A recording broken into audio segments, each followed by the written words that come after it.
शुभ प्रभात। यदि आप सोचते हैं बचाए जाने से बेहतर कुछ नहीं है, तो इस पूरे पत्र को सुने और जाने कि हम पृथ्वी पर सबसे खुश लोग क्यों हैं। उकाब इकट्ठा हो रहे पत्र ब्रैनम टबरनिकल से यहाँ है।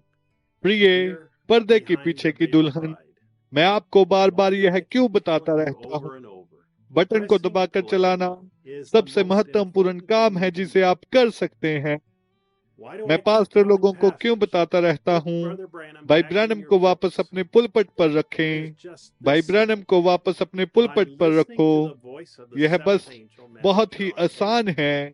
टेप पर 7 में दूत संदेशवाहक की आवाज को सुनना, यही जीवित वचन को सुनना है। लोगों के सामने परमेश्वर ने फिर से पर्दा किया और पर्दे के द्वारा मूसा को प्रमाणित किया।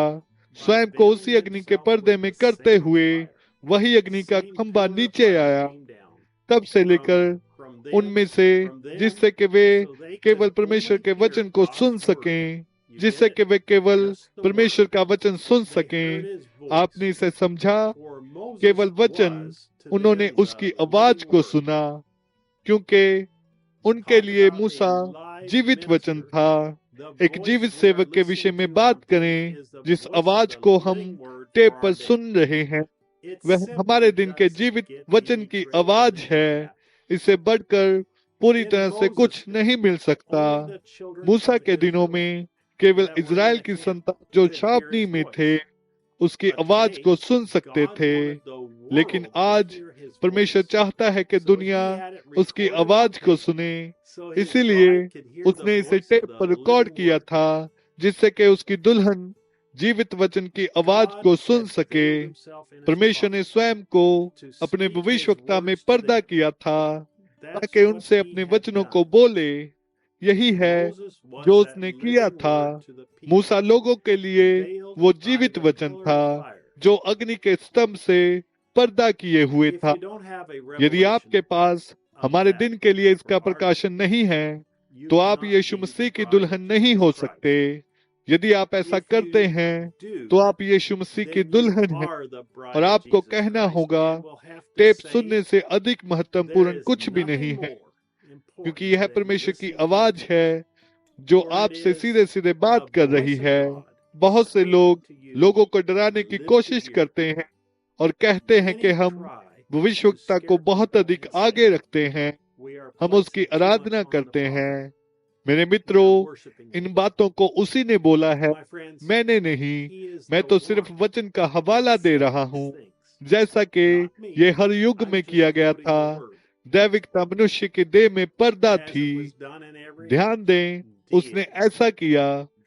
वे भविष्यवक्ता दैविकता थे, वे ये उनमें पर्दा थी। वे परमेश्वर के वचन थे। क्या ये सही है? मनुष्य की देह में पर्दा था, इसलिए उन्होंने ना तो हमारे मूसा पर ध्यान दिया, ना ही देखो यीशु पर। हम किसी मनुष्य की आराधना नहीं कर रहे हैं, लेकिन परमेश्वर की, जो पर्दा है और भविष्यवक्ता के जरिए से खुद को प्रकट कर रहा है। इसे समझने और विश्वास करने के लिए आपको अवश्य ही इसे करना है। अब और उस पर्दे के पीछे नहीं है। छोटे बच्चों, परमेश्वर आप में पूरी तरह दृश्य पर आ गया है। हम अब और उस पर्दे के पीछे नहीं हैं। हम इसे देख सकते हैं कि यह परमेश्वर स्वयं को स्पष्ट रूप में प्रकट कर रहा है। यह प्रकट हो चुका है कि टेप पर उस आवाज को सुनना ही परमेश्वर की अपनी दुल्हन से बात करना है। हमारा विश्वास है कि यह आज के लिए उसका प्रदान किया गया मार्ग है। हम केवल उसी आवाज को आमीन कह सकते हैं, किसी और को नहीं। वह आवाज हमें प्रचार करेगी, शिक्षा देगी, और वह सब कुछ प्रकट करेगी जिसे हमें जानने की आवश्यकता है। वह आवाज हमें हमारे प्रभु यीशु मसीह से परिचय करवाएगी। वह आवाज ही वो सब कुछ है जो हम चाहते हैं और जिसकी हमें आवश्यकता है। हम उस 5 प्रकार की सेवकाई के लिए आभारी हैं जिसका उपयोग परमेश्वर लोगों को उस आवाज की और संकेत करने के लिए कर रहा है। उन पास्टरों के लिए जिन्होंने इस दर्शन को पकड़ लिया है और उनके पास यह प्रकाशन है कि उनकी कलीसियाओं में टेप चलाना सबसे बढ़कर काम है जो वे अपने लोगों के लिए कर सकते हैं। को इस रविवार दोपहर 12 बजे जेफरसन विले समय अनुसार हमारे साथ उस शक्तिशाली जीवित वचन की आवाज को सुनने के लिए आमंत्रित करते हैं। जब हम इसे प्रकट होते सुनते हैं, परमेश्वर की आवाज का अनावृत होना। 64-06-14 एफ भाई जोसेफ ब्रानम। यह उकाब इकट्ठा हो रहे पत्र का समापन है। अब प्रश्न पर क्या बचाए जाने से बेहतर कुछ नहीं है? इसका उत्तर हाँ है, दुल्हन बनना। प्रभु आपको आशीष दे और शालोम।